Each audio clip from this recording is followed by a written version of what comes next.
Hey guys, Haribot is back.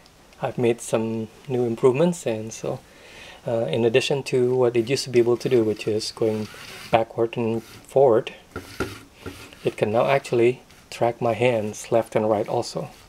So it can go this way or that way, and then you could still go, of course, go backward and forward like it used to. So let me turn them off so we can see, we can talk about it without getting distracted. So I printed this on my 3D printer. I was going to create it myself, and then I just searched on Thingiverse, and some guy in Australia, ssagers I believe is his name, thanks, has already created one, so I just printed them and it worked pretty well. And just by chance, the holes actually might match up pretty good.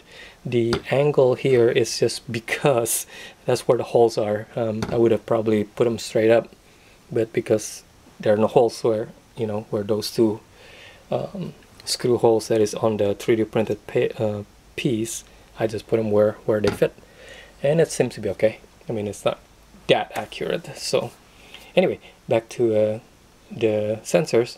Now that I have two of them, basically when it's both, when you're measuring the distance, this one will say it's 5 inches, this one will say 5 inches. And when that's the case, then as it gets closer and further, I move it back and forward like it used to.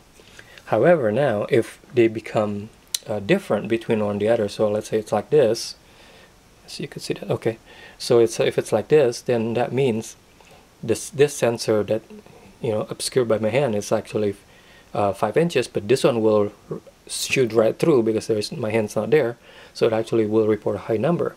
So when there's such discrepancy, then I say, hey, I guess the hand is actually on this side, so move this slightly until basically they both report 5 inches again.